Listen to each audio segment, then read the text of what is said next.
Welcome to the Explainer. Okay, picture this, a luxury voyage.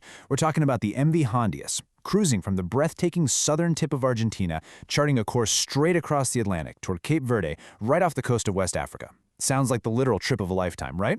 Well, it was, until the serene journey suddenly transformed into a full-blown medical emergency.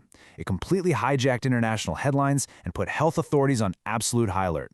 So today, we're going to break down exactly what went wrong on that ship. We'll use the hard science and the data we actually have to piece together the mystery of this outbreak at sea. 150. That number right there represents the immediate stakes. There were roughly 150 passengers and crew suddenly trapped in this floating medical crisis. And as things got worse, the ship desperately sought help. But get this, Spain actually denied them entry to the Canary Islands for medical checks. Local leaders essentially said public safety just couldn't be guaranteed. So that decision left dozens of incredibly anxious people literally stranded at sea, totally cut off from immediate land-based hospitals, just waiting and wondering what exactly was spreading among them. And things escalated fast because of a really grim reality. 3 passengers died after becoming seriously ill. On top of that, several others, including a British doctor and a crew member, had to be urgently evacuated. And we're not just talking about a standard medical lift. Medical teams had to extract them wearing full, completely isolated hazmat suits, eventually flying these patients to hospitals as far away as Switzerland and South Africa. It was intense. Now, seeing doctors in hazmat suits and cruise ships getting turned away from ports, yeah, that is incredibly triggering. It naturally sparks the exact question on everyone's mind right now. Is this the next global pandemic? Look, with the lingering trauma of COVID-19 still so fresh in our minds, feeling a sense of dread is completely valid. But to separate fear from fact, we really need to launch a scientific investigation into what the lab results actually confirmed. Section 1. Meet the Hantavirus. Understanding the virus. So, the lab tests from the passengers finally came back, and they identified the culprit, Hantavirus. It's a viral family typically spread by rodents. Now, I know, while this might feel terrifyingly new to many of us scrolling through the news today, science has actually known about this for decades. The name itself comes from the Han River in Korea, which is where it was first isolated back in 1978. And honestly, experts believe reports of it infecting humans actually date all the way back to the 1950s. That's over 70 years ago. So actually, scratch that idea of a brand new threat. This is an old enemy, not a novel creation. But what is bizarrely mundane about this virus is how people normally catch it. Infection typically requires direct contact with infected rodents, their saliva, or their droppings. Julia Gallo, a postdoctoral scientist from the Pirbright Institute, explained a classic scenario to us. Imagine you're out in a rural area, cleaning out some dusty old house in the countryside. You grab a broom to sweep away some old, dried rodent feces. Well, just by moving that broom, you aerosolize the viral particles. They float right up into the air, you breathe them in, and boom, you're infected. And the progression of the illness? It's incredibly stealthy, which is exactly what makes it so dangerous. First, you have this silent incubation period that can last anywhere from 1 to 8 weeks. Phase 1 basically feels like a mild flu. Fever, nausea, headache, just a general sense of feeling unwell. But then, it hits Phase 2. Patients develop what's called Hantavirus Pulmonary Syndrome. This causes severe lung damage, it can impact the heart, and patients suddenly find they cannot breathe on their own. They need immediate intensive care unit hospitalization just to survive. And the absolutely crucial point here is that there is currently no vaccine and no pretreatment available. None. Section 2. The Andes strain difference, a biological twist. Okay, so we just established that people usually get this from sweeping up rat droppings in a barn or something, right? So why on earth are human beings catching it from each other on a luxury cruise ship?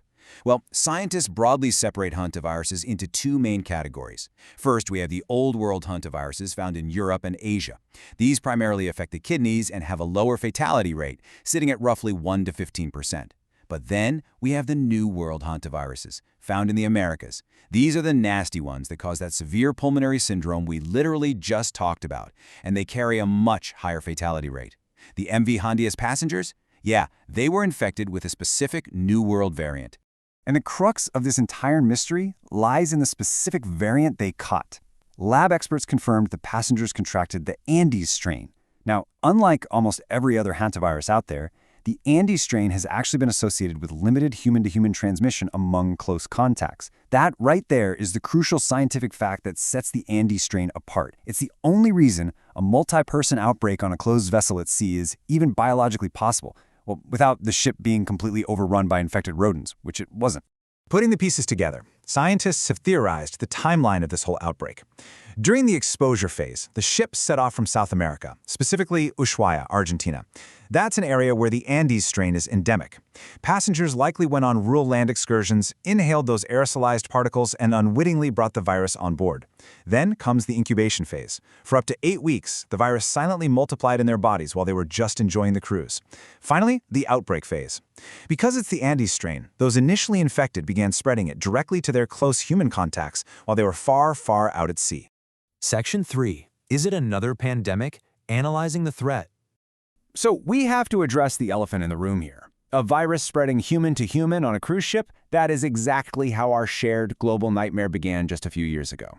It's a fact that cruise ships act as perfect viral incubators. Think about it. You've got people spending weeks in shared and closed environments. They're eating at high-traffic communal buffets. And worst of all, medical access is highly limited while you're out in the middle of the ocean.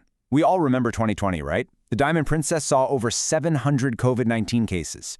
That event is deeply etched in our collective memory, but, and this is a big but, experts stress that Hantavirus and coronavirus are incredibly different pathogens. To reassure you a bit, the medical protocol for these patients leaves absolutely nothing to chance. First, there's the extraction by plane, with doctors in full hazmat gear. This is followed by immediate placement into dedicated hospital ICUs, specifically in isolated rooms built for declared diseases. Next is attachment to respiratory support machines to basically wait out the disease's progression. And finally, strict isolated hazardous waste management ensures that zero hospital staff come into contact with contaminated materials. The medical community knows exactly how to lock this down. Now, if you're still worried about your upcoming travel plans, listen to Julia Gallo. She's an expert who's spent years working on hantaviruses. She says, it's the same as being afraid of flying on a plane. It's very scary because if something bad happens, it's very bad, but the chance is very, very low. She noted that an event like this cruise ship outbreak is incredibly rare. In fact, she was highly surprised it even happened at all. Health experts categorically state that this is an isolated tragedy, not a sprawling global threat. We are definitely not heading into a pandemic situation with this virus. Furthermore, we already have the tools to protect ourselves. If you're boarding a ship soon, the advice from the experts is wonderfully straightforward. Wash your hands frequently, maintain safe distances from others when possible, and keep your environments well ventilated. The exact same basic proven hygiene protocols that we all mastered during the COVID era, yeah, they are highly effective against this virus too. You absolutely have the power to mitigate your own risk. Which leaves us with this final thought. We've learned a lot about respiratory diseases, how to treat them, and how to protect ourselves. But as global tourism bounces back and pushes further and further into remote, rural, and endemic regions of the world, we have to ask, how do we balance our immense thirst for adventure with the necessary viral vigilance? The MV Hondius is a tragic reminder that nature is always full of surprises, and our best defense is a calm, scientific understanding of the world around us. Thank you so much for joining me for this explainer, and stay curious.